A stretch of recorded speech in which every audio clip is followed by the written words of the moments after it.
dear friends and professionalists, I am Uday Singh Advocate speaking. So ನೀವೆಲ್ಲರೂ ಸಹ ನನ್ನ ಚಾನಲನ್ನು ವೀಕ್ಷಿಸ್ತಾ ಇದ್ದೀರಿ ಅಂತ ನಾನು ಅಂದ್ಕೊಂಡಿದ್ದೀನಿ. ಕಮೆಂಟ್ ಮಾಡಿ ಮತ್ತು ಹಾಗೆ ನನ್ನ ಚಾನಲ್ಗೆ ಸಬ್ಸ್ಕ್ರೈಬ್ ಆಗೋದನ್ನು ಮರಿಬೇಡಿ ಅಂತ ಹೇಳ್ತಾ ಇವತ್ತು ನಾನು ನಿಮ್ಮ ಮುಂದೆ ಇನ್ನೊಂದು ವಿಷಯವನ್ನು ತೆಗೆದುಕೊಂಡು ಬಂದಿದ್ದೀನಿ. ಇವತ್ತು ನಾನು ಆಯ್ಕೆ ಮಾಡ್ಕೊಂಡಿರ್ತಕ್ಕಂಥ ವಿಷಯ ರಿಲಿಂಕ್ವಿಶ್ಮೆಂಟ್ ಡೀಡ್ ಅಥವಾ ರಿಲೀಸ್ ಡೀಡ್, ಹಕ್ಕು ಬಿಡುಗಡೆ ಪತ್ರ.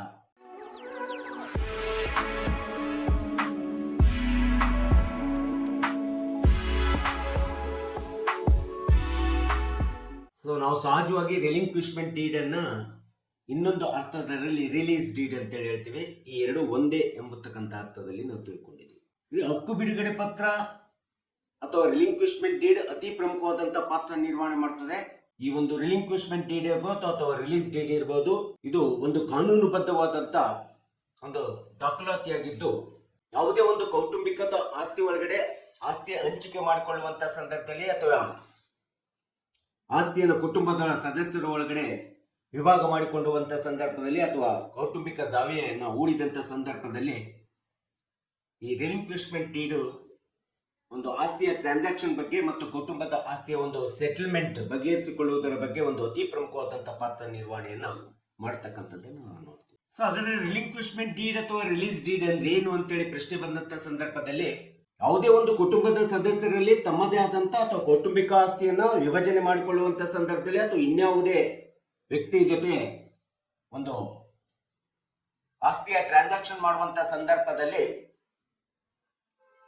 ಈ ಒಂದು ರಿಲಿಂಕ್ವಿಶ್ಮೆಂಟ್ ಡೀಡಿನ ಪ್ರಕಾರ ಒಂದು ಅಗ್ರಿಮೆಂಟ್ ಅನ್ನ ಮಾಡಿಕೊಂಡು, ಒಪ್ಪಂದವನ್ನು ಮಾಡಿಕೊಂಡು ಅಥವಾ ಒಡಂಬಡಿಕೆಯನ್ನ ಮಾಡ್ಕೊಂಡ್ಬಿಟ್ಟು ತಮ್ಮದೇ ಆದಂತ ಆಸ್ತಿಯ ಹಕ್ಕನ್ನ ಇನ್ನೊಬ್ಬರಿಗೆ ಬಿಟ್ಟು ಕೊಡತಕ್ಕಂಥದ್ದನ್ನ ಅಥವಾ ರಿಲೀಸ್ ಮಾಡತಕ್ಕಂಥದ್ದನ್ನ ನಾವು ಸಹಜವಾಗಿ ರಿಲಿಂಕ್ವಿಶ್ಮೆಂಟ್ ಡೀಡ್ ಅಂತೇಳಿ ನಾವು ಕರೀತಾ ಇದ್ದೀವಿ. ಅಥವಾ ತಮ್ಮದೇ ಆದಂತ ಒಂದು ಕುಟುಂಬದ ವ್ಯವಸ್ಥೆ ಒಳಗಡೆ ಕುಟುಂಬದಲ್ಲಿ ಒಂದು ಆಸ್ತಿಯ ದಾವೆ ಇತ್ತು ಅಥವಾ ಶೂಟ್ ಪಾರ್ಟಿಷನ್ ಇತ್ತು, ಇನ್ಯಾವುದೇ ದಾವೆ ಇದ್ದಂತ ಸಂದರ್ಭದಲ್ಲಿ ತಮಗೆ ಬಂದಿರತಕ್ಕಂಥ ಅದು ಪಿತ್ರಾರ್ಜಿತ ಆಸ್ತಿ ಇರ್ಬೋದು ಅಥವಾ ಸ್ವಯಾರ್ಜಿತ ಆಸ್ತಿ ಇರ್ಬೋದು,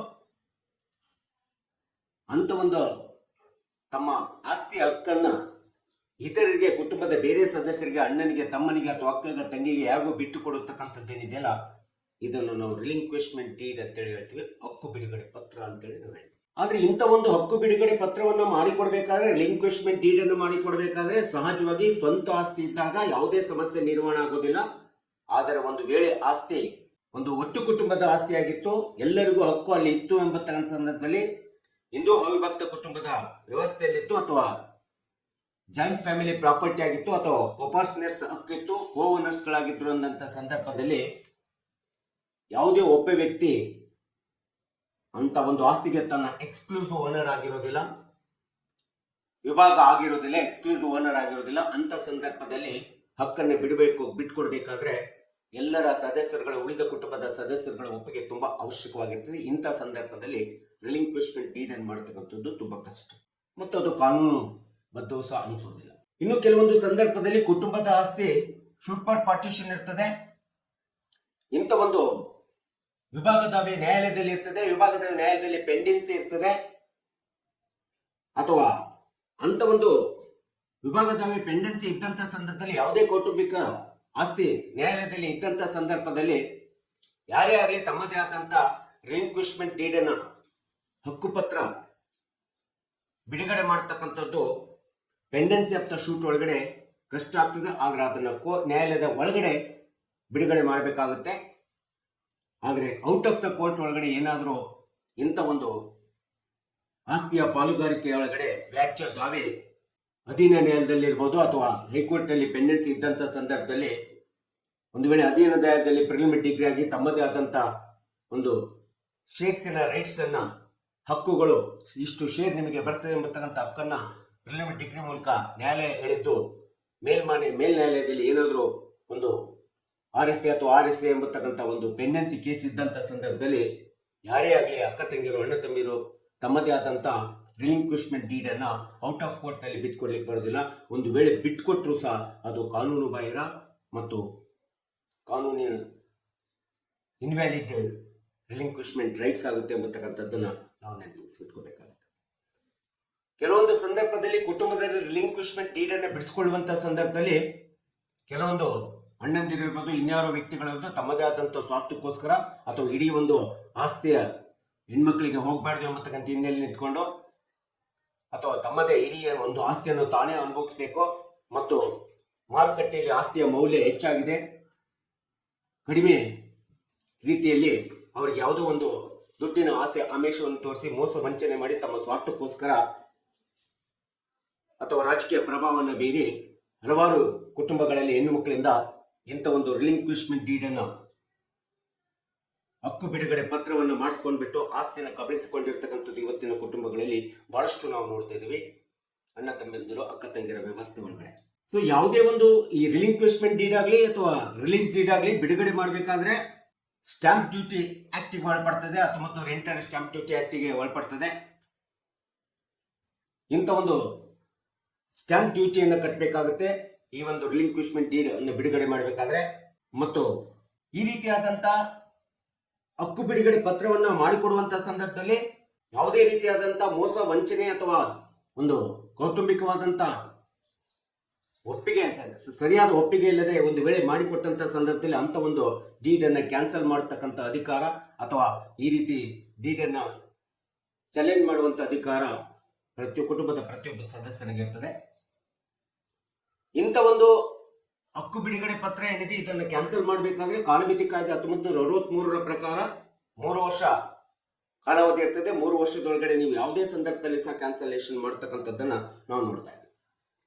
ಇನ್ನೊಂದು ಅತಿ ಪ್ರಮುಖವಾದಂತ ಅಂಶ ಅಂತಂದ್ರೆ ರಿಲಿಂಕ್ವಿಶ್ಮೆಂಟ್ ಡೀಡ್ ಅನ್ನು ಯಾರೇ ಬಿಡುಗಡೆ ಮಾಡಿಕೊಡ್ಲಿ, ಹಕ್ಕುಪತ್ರ ಬಿಡುಗಡೆ ಮಾಡಿಕೊಡುವಂತ ಸಂದರ್ಭದಲ್ಲಿ ರಿಜಿಸ್ಟ್ರೇಷನ್ ಆಕ್ಟ್ 1908 ಪ್ರಕಾರ ಸೆಕ್ಷನ್ 17 ಪ್ರಕಾರ ಸಂಬಂಧಪಟ್ಟಂತ ಸಬ್ ರಿಜಿಸ್ಟರ್ ಆಫೀಸು ಅಥವಾ ತಾಲೂಕ್ ಸಬ್ ರಿಜಿಸ್ಟರ್ ಆಫೀಸ್ ಬರೋದು ಅಥವಾ ಜಿಲ್ಲಾ ಸಬ್ ರಿಜಿಸ್ಟರ್ ಆಫೀಸ್ ನಲ್ಲಿ ಇದು ನೋಂದಣಿ ಆಗಬೇಕಾಗುತ್ತೆ.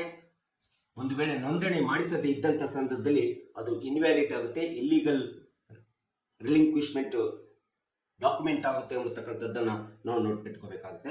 ಇನ್ನು ಕೆಲವೊಂದು ಸಂದರ್ಭದಲ್ಲಿ ವ್ಯಕ್ತಿ ಸತ್ತಿರ್ತಾನೆ, ಅವನ ಆಸ್ತಿ ಹಕ್ಕು ಇರ್ತದೆ ಅಥವಾ ಸಾಯುವಂತ ಸಂದರ್ಭದಲ್ಲಿ ಇಂಥ ಒಂದು ರಿಲಿಂಕ್ವಿಶ್ಮೆಂಟ್ ಡೀಡಿಗೆ ಬಾಂಡಿಗೆ ಸಿಗ್ನೇಚರ್ ತೆಗೆದುಕೊಳ್ಳತಕ್ಕಂಥದ್ರಿಂದ ತೆಗೆದುಕೊಂಡ್ಬಿಟ್ಟು ಸೊ ಅವರ ಸತ್ತ ನಂತರ ಆ ಆಸ್ತಿ ನಮಗೆ ಬಂದಿದೆ ಎಂಬತಕ್ಕಂಥ ಭ್ರಮೆಯಲ್ಲಿ ಕೆಲವರು ಇರ್ತಾರೆ. ಆಕ್ಚುಲಿ ಈ ರೀತಿಯಾದಂತ ಒಂದು ಸಾವಿನ ಮುಂಚೆ ಅಥವಾ ಸಾವಿದಕ್ಕಿಂತ ಮುಂಚೆ ಅವರಿಂದ ರಿಲಿಂಕ್ವಿಶ್ಮೆಂಟ್ ಡೀಡ್ ಹಕ್ಕು ಬಿಡುಗಡೆ ಪತ್ರವನ್ನು ಏನಾದರೂ ತೆಗೆದುಕೊಂಡಿದ್ರೆ ಅದು ಕಾನೂನು ಬಾಹಿರಾಗುತ್ತೆ, ಹಸಿಂದು ಆಗ್ತದೆ, ಇಲ್ಲಿಗಲ್ ಡಾಕ್ಯುಮೆಂಟ್ ಆಗ್ತದೆ. ಅದನ್ನ ಕೋರ್ಟ್ನಲ್ಲೂ ಸಹ ಚಾಲೆಂಜ್ ಮಾಡಲಿಕ್ಕೆ ಬರೋದಿಲ್ಲ.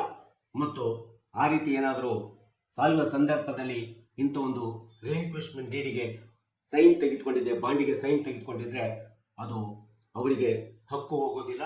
ಅವರ ಸತ್ತ ನಂತರ ಅವರ ಲೀಗಲ್ ಏರ್ಸ್ ಯಾರಿರ್ತಾರೆ, ಮಗ ಇರ್ಬೋದು, ಮಗಳಿರ್ಬೋದು, ಸಹಜವಾಗಿ ಕಾನೂನುಬದ್ಧವಾಗಿ ಸೊ ಅಂತ ಒಂದು ಹಕ್ಕು ಆ ಮಕ್ಕಳಿಗೆ ಹೋಗ್ತದೆ. ಇಂಥ ಒಂದು ರಿಲಿಂಕ್ವಿಶ್ಮೆಂಟ್ ಡೀಡು ಹಸಿಂದು ಆಗುತ್ತೆ, ಕಾನೂನು ಬಾಹಿರ ಆಗುತ್ತೆ ಎಂಬತಕ್ಕಂಥದ್ದನ್ನ ನಾವೆಲ್ಲರೂ ನೆನಪಿಟ್ಕೋಬೇಕಾಗುತ್ತೆ. ಸೊ ಈ ರೀತಿಯಾದಂತ ರಿಲಿಂಕ್ವಿಶ್ಮೆಂಟ್ ಡೀಡು ಒಂದು ಕಾನೂನುಬದ್ಧವಾದಂತ ಕಾಯ್ದೆಬದ್ಧವಾದಂತ ಡೀಡ್ ಆಗಬೇಕಾದ್ರೆ ಸಹಜವಾಗಿ ಅದು ಸ್ಟಾಂಪ್ ಡ್ಯೂಟಿಗೆ ಒಳಪಡಬೇಕು ಮತ್ತು ರಿಜಿಸ್ಟ್ರೇಷನ್ ಆಕ್ಟ್ ಪ್ರಕಾರ ಅದು ನೋಂದಣಿ ಆಗಬೇಕು ಸಂಬಂಧಪಟ್ಟಂತಹ ಸಬ್ ರಿಜಿಸ್ಟರ್ ಆಫೀಸ್ ಒಳಗಡೆ. ಮತ್ತು ಸಬ್ ರಿಜಿಸ್ಟರ್ ಆಫೀಸ್ ನೋಂದಣಿ ಆಗಬೇಕಾದ್ರೆ ಅದಕ್ಕೆ ಬೇಕಾದಂತ ಎಲ್ಲ ದಾಖಲೆಗಳನ್ನು ಕೊಡಬೇಕಾಗುತ್ತೆ. ಎಕ್ಸಿಕ್ಯೂಟ್ ಮಾಡ್ತಕ್ಕಂಥ ವ್ಯಕ್ತಿಯ ID ಕಾರ್ಡ್ ಇರ್ಬೋದು, ಪ್ಯಾನ್ ಕಾರ್ಡ್ ಇರ್ಬೋದು, ಆಧಾರ್ ಕಾರ್ಡ್ ಇರ್ಬೋದು, ಮತ್ತು ರಿಲಿಂಕ್ವಿಶ್ಡ್ ಡೀಡಿನ ಬರವಣಿಗೆ ರಿಟರ್ನ್ ಕಾಪಿ ಇರ್ಬೋದು, ಡಾಕ್ಯುಮೆಂಟೇಶನ್ಸ್ ಇರ್ಬೋದು. ಮತ್ತು ಈ ಒಂದು ರಿಲಿಂಕ್ವಿಶ್ಮೆಂಟ್ ಡೀಡನ್ನು ಎಕ್ಸಿಕ್ಯೂಟ್ ಮಾಡ್ತಕ್ಕಂಥ ವ್ಯಕ್ತಿಗಳು ಸ್ಟಾಂಪ್ ಡ್ಯೂಟಿ ಜೊತೆಗೆ ಇನ್ಕಮ್ ಟ್ಯಾಕ್ಸ್, ಪ್ರಾಪರ್ಟಿಯ ಮೌಲ್ಯದ ಇನ್ಕಮ್ ಟ್ಯಾಕ್ಸ್ ಅನ್ನು ಸಹ ಕಟ್ಟಿರಬೇಕು, ಟ್ಯಾಕ್ಸ್ ಪೇ ರೆಸಿಟ್ಯೂ ಇರಬೇಕು. ಇವೆಲ್ಲವುದನ್ನ ಕಾನೂನುಬದ್ಧವಾಗಿ ಅನುಕರಣೆ ಮಾಡಿ ನಿಮ್ಮದೇ ಆದಂತ ಆಸ್ತಿ ಹಕ್ಕನ್ನು ಯಾರೇ ಆಗಲಿ, ಅಣ್ಣ ತಮ್ಮ ಅಕ್ಕ ತಂಗಿಯರು ಯಾರಿಗೆ ಬೇಕಾದ್ರೂ ಸಹ ಬಿಟ್ಕೊಡ್ತಕ್ಕಂಥದ್ದು ನಿಮ್ಮ ಕಾನೂನುಬದ್ಧವಾದಂಥ ಸ್ವಾತಂತ್ರ್ಯತೆ ಹಕ್ಕಿರ್ತದೆ. ಸೊ ಈ ರೀತಿ ಕಾನೂನುಬದ್ಧವಾಗಿ ಕಾಯ್ದೆಬದ್ಧವಾಗಿ ರಿಲಿಂಕ್ವಿಶ್ಮೆಂಟ್ ಡೀಡನ್ನು ಮಾಡಿಕೊಂಡಾಗ ಆಗ ಮಾತ್ರ ಇದು ಲೀಗಲೈಸ್ಡ್ ಡಾಕ್ಯುಮೆಂಟ್. ಅಂತ ಸಂದರ್ಭದಲ್ಲಿ it can be challenged in any before the court of law. ಇಂಥ ಒಂದು ದಾಖಲಾತಿಯಿಂದ ಕೂಡಿರ್ತಕ್ಕಂಥ ಕಾನೂನುಬದ್ಧ ದಾಖಲೆಯಿಂದ ಕೂಡಿರ್ತಕ್ಕಂಥ ರಿಲಿಂಕ್ವಿಶ್ಮೆಂಟ್ ಡೀಡನ್ನು ಯಾವುದೇ ನ್ಯಾಯಾಲಯದಲ್ಲಿ ಯಾರು ಬೇಕಾದರೂ ಚಾಲೆಂಜ್ ಮಾಡಲಿಕ್ಕೆ ಅವಕಾಶ ಇರ್ತದೆ. ಒಂದು ವೇಳೆ ಈ ರೀತಿಯಾದಂಥ ಕಾನೂನುಬದ್ಧವಾಗಿ ಈ ರಿಲಿಂಕ್ವಿಶ್ಮೆಂಟ್ ಡೀಡ್ ಹಕ್ಕು ಬಿಡುಗಡೆ ಪತ್ರ ಮಾಡಿಕೊಟ್ಟಿಲ್ಲ ಅಂತಂದರೆ ಅದು ಅಸಿಂಧು ಆಗ್ತದೆ, ಅದನ್ನು ನ್ಯಾಯಾಲಯದೊಳಗಡೆ ಚಾಲೆಂಜ್ ಮಾಡಲಿಕ್ಕೆ ಬರೋದಿಲ್ಲ. ಸೊ ಈ ರೀತಿಯಾದಂಥ ಸೊ ಯಾರು ಸಹ ನೀವು ಕಕ್ಷಿದಾರರು ಇರ್ಬೋದು, ಕುಟುಂಬದ ಯಾರೇ ಸದಸ್ಯರುಗಳಿರ್ಬೋದು, ಸೊ ನೀವು ಮೋಸಕ್ಕೆ ಒಳಗಾಗಬೇಡಿ. ಬೇರೆಯವ್ರಿಗೂ ಮೋಸಕ್ಕೆ ಒಳಗ ಮಾಡದೆ ಇಂಥ ಒಂದು ನಿಮ್ಮ ರಿಲಿಂಕ್ವಿಶ್ಮೆಂಟ್ ಡೀಡ್ ಆಸ್ತಿ ಹಕ್ಕನ್ನು ಅದು ಪಿತ್ರಾರ್ಜಿತ ಆಗಲಿ ಸ್ವಯಾರ್ಜಿತ ಆಗಲಿ ಅಥವಾ ಇನ್ಯಾವುದೇ ವ್ಯಕ್ತಿಗಾಗಲಿ ಬಿಟ್ಕೊಡ್ಬೇಕಾದ್ರೆ ಸೊ ಎಲ್ಲವುಗಳನ್ನು ಗಮನಗಳನ್ನು ಕಾನೂನುಬದ್ಧವಾದಂಥ ಗಮನಗಳನ್ನು ಇಟ್ಕೊಂಡು ನೀವು ನಿಮ್ಮ ಆಸ್ತಿಯ ಹಕ್ಕು ಬಿಡುಗಡೆ ಪತ್ರವನ್ನು ಮಾಡಿಕೊಡ್ಬೇಕಂತೇಳಿ ತಿಳ್ಕೊಳ್ಳಿಕ್ಕೋಸ್ಕರ ನಾನು ಕಕ್ಷಿದಾರರಿಗೆ, ಸಾರ್ವಜನಿಕರಿಗೆ ಮತ್ತು ಎಲ್ಲಕ್ಕೂ ಒಂದು ಸಾಮಾನ್ಯ ಜನರಿಗೆ, ಸಾಮಾನ್ಯ ಕುಟುಂಬದಲ್ಲಿರ್ತಕ್ಕಂಥ ಜನರಿಗೆ ತುಂಬ ಮಹತ್ವಪೂರ್ಣವಾದಂಥ ಒಂದು ದಾಖಲೆ ರಿಲಿಂಕ್ವಿಶ್ಮೆಂಟ್ ಡೀಡ್ ಅಂತೇಳಿ ಅಥವಾ ರಿಲೀಸ್ ಡೀಡ್ ಅಂತೇಳಿ ನಾವು ಹೇಳ್ತೀವಿ. ಸೊ ಇದನ್ನು ನೀವೆಲ್ಲರೂ ಸಹ ತಿಳ್ಕೊಂಡು ಸೊ ನೀವು ನಿಮ್ಮ ಆಸ್ತಿ ಹಕ್ಕನ್ನು ಬೇರೆಯವ್ರಿಗೆ ಬಿಟ್ಕೊಡೋ ಹಕ್ಕುಪತ್ರ ಬಂದು ಬಿಟ್ಕೊಡೋದ್ರಲ್ಲಿ ಏನೂ ಸಹ ಆತಂಕ ಇಲ್ಲ ಅಂತೇಳಿ ಹೇಳ್ತಾ ಸೊ ಈ ವಿಡಿಯೋ ಮೂಲಕ ನಿಮ್ಮ ಮುಂದೆ ಈ ವಿಶ್ಲೇಷಣೆ ಹೇಳಿದ್ದೀನಿ. ದಯವಿಟ್ಟು ನನ್ನ ವಿಡಿಯೋ ಇಷ್ಟ ಆಗಿದ್ದರೆ ದಯವಿಟ್ಟು ನನ್ನ ಚಾನಲನ್ನು ವೀಕ್ಷಿಸಿ ಮತ್ತು ನನ್ನ ಚಾನಲ್ಗೆ ಕಮೆಂಟ್ ಮಾಡಿ ಮತ್ತು ನನ್ನ ಚಾನಲ್ಗೆ ಸಬ್ಸ್ಕ್ರೈಬ್ ಆಗೋದನ್ನು ಮರಿಬೇಡಿ ಹೇಳ್ತಾ ಸೊ ಈ ವಿಷಯಕ್ಕೆ ವಿರಾಮವನ್ನು ಹೇಳ್ತೇನೆ. ಸೊ ಇನ್ನೊಂದು ವಿಷಯವನ್ನು ತೆಗೆದುಕೊಂಡು ನಾನು ನಿಮ್ಮ ಮುಂದೆ ಬರ್ತೀನಿ.